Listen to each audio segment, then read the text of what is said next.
Assalamualaikum warahmatullahi wabarakatuh. Apa kabarnya teman-teman? Alhamdulillah, luar biasa. Allahu Akbar.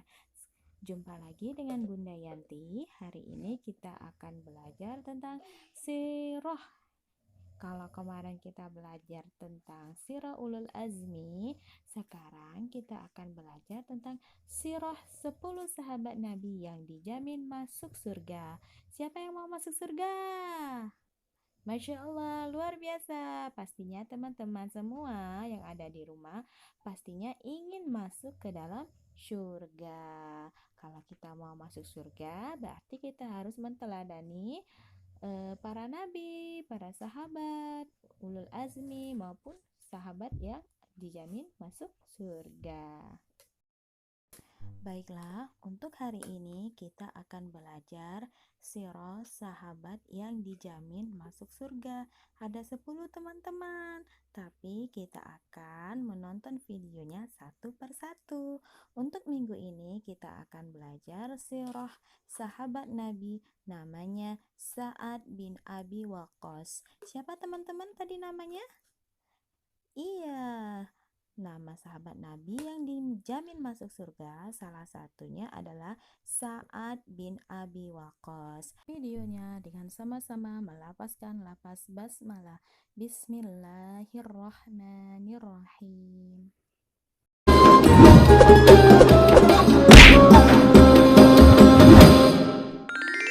Kisah Nabi Muhammad Sallallahu Alaihi Wasallam. Perjuangan Sa'ad bin Abi Waqqas untuk Islam. Sa'ad bin Abi Waqqas termasuk as-sabiqunal awwalun dari kalangan sahabat yang dijamin oleh Allah masuk surga. Namun ibunda Sa'ad menentang keras keislaman putra kesayangannya. Dalam sejarah Islam, Sa'ad bin Abi Waqqas dikenal sebagai pemanah jitu dalam berbagai peperangan yang diikutinya bersama Rasulullah. Sa'ad hidup di tengah-tengah keluarga bangsawan kaya raya dari kabilah Bani Zuhrah. Sa'ad lahir dari rahim wanita cantik dan cerdik bernama Hamnah binti Sufyan ibnu Abi Umayyah. Terlebih kepada ibunya, Sa'ad menunjukkan perhatian dan kasih sayang yang besar. Meskipun sebenarnya Sa'ad membenci kebiasaan ibunya yang menyembah berhala. Di kota Mekah, Sa'ad tumbuh menjadi pemuda yang cerdas, berprinsip kuat, serta pemberani. Perawakannya tidak terlalu tinggi, namun bertubuh tegap dengan potongan rambut yang pendek. Pada tahun pertama kenabian, Abu Bakar mengajak Sa'ad untuk menemui seseorang di perbukitan dekat Mekah. Wahai sahabatku, aku ingin mengajakmu menemui seseorang. Siapakah dia? Apakah aku mengenalnya? Ya, aku pastikan engkau sangat senang bertemu dengannya. Baiklah. Sa'ad sangat penasaran dengan orang yang akan ditemuinya bersama Abu Bakar. Ternyata orang yang mereka temui adalah Nabi Muhammad Sallallahu Alaihi Wasallam. Bernama lengkap Sa'ad bin Abi Waqqas bin Wuhaib bin Abdi Manaf. Ternyata Sa'ad masih memiliki hubungan kekerabatan dengan Rasulullah. Kakek Sa'ad bernama Wuhaib adalah paman dari ibunda Aminah. Itu berarti Sa'ad bin Abi Waqqas juga paman Rasulullah. Keduanya telah saling mengenal sejak kecil. Sudah lama kita ya tidak bertemu. Apa kabarmu wahai Muhammad? Alhamdulillah, dalam keadaan baik. Bagaimana denganmu wahai paman Sa'ad? Ya, seperti yang kau lihat sekarang. Apakah ada hal penting yang ingin engkau sampaikan kepadaku sampai kita harus bertemu di tempat sepi seperti ini? Wahai Sa'ad, sesungguhnya Muhammad telah diangkat oleh Allah Subhanahu wa Ta'ala menjadi seorang nabi dan rasul. Sa'ad tidak terlalu terkejut mendengar pernyataan Abu Bakar karena ia merasa Muhammad yang dikenalnya selama ini adalah sosok yang pantas menerima tugas mulia. Subhanallah, Maha Suci Allah. Benarkah itu wahai Muhammad? Iya, seorang malaikat utusan Allah menyampaikan kabar ini. Maukah engkau menjadi pengikutku dan masuk Islam? Aku bersedia.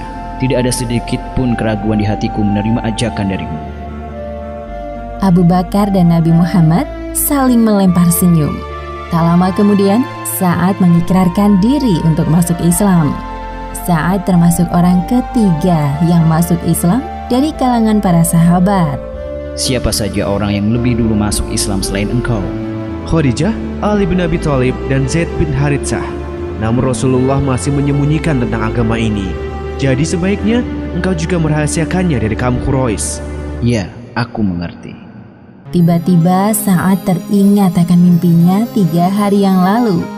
Setelah mendengar bahwa Abu Bakar, Zaid, dan Ali lebih dulu masuk Islam, Sa'ad begitu gembira. Ia merasa mimpinya semakin jelas. 3 hari sebelum pertemuan Sa'ad dengan Nabi Muhammad SAW. Sejak kapan kalian ada di sini? Belum lama.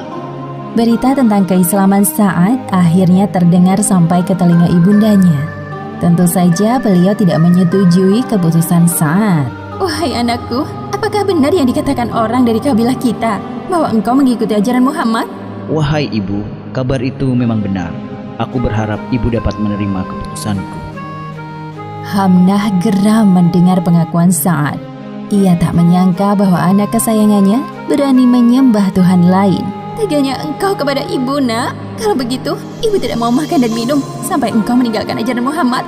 Silahkan melihat ibumu ini kelaparan sepanjang hidupnya. Tolong, jangan lakukan itu wahai ibu. Demi Allah, sungguh aku sangat menyayangimu melebihi apapun di dunia. Tidak, anakku telah berubah sejak dia bergaul dengan Muhammad. Ternyata Hamnah tidak main-main dengan ucapannya. Demi keyakinan yang dianutnya, Hamnah rela melakukan apapun. Ibu akan melakukan segala cara untuk membuatmu kembali kepada ajaran nenek moyang kita, nak. 1 hari berlalu, Hamnah tidak menyentuh makanan dan minuman yang telah disajikan. Tubuhnya tampak lemas dan wajahnya pucat. Saat yang melihat kondisi ibunya, merasa sedikit bersalah. Wahai ibuku, aku sangat mencintaimu.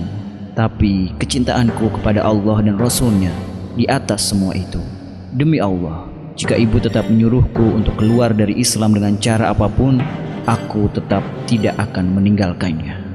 Teganya kau berkata seperti itu kepada ibumu, nak. Kemana saat anakku yang selalu patuh terhadap perintah ibunya? 2-3 hari berlalu. Hamnah tetap mogok makan dan minum. Wajahnya tampak letih dan langkahnya payah. Sementara itu, Sa'ad terus berpikir bagaimana caranya agar ibunya menyerah.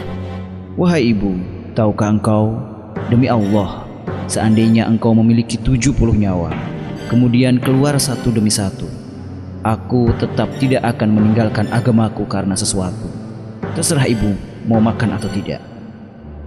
Hamnah yang mendengar ucapan ketus dari anak kesayangannya merasa ketakutan. Baru pertama kali saat bertingkah seperti ini. Sepertinya dia tidak main-main dengan perkataannya. Sia-sia saja semua usahaku selama ini. Ternyata anakku lebih mencintai Allah dan Rasul-Nya daripada aku, ibunya sendiri. Setelah peristiwa itu, akhirnya Hamnah kembali mau makan dan minum. Allah Subhanahu wa Ta'ala mengabadikan peristiwa ini dalam surat Luqman ayat 14 hingga 15. Dan kami perintahkan kepada manusia berbuat baik kepada kedua orang ibu bapaknya.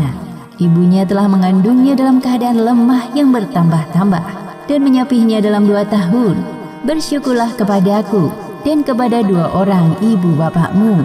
Hanya kepadakulah kembalimu. Dan jika keduanya memaksamu untuk mempersekutukan dengan aku sesuatu yang tidak ada pengetahuan tentang itu, maka janganlah kamu mengikuti keduanya.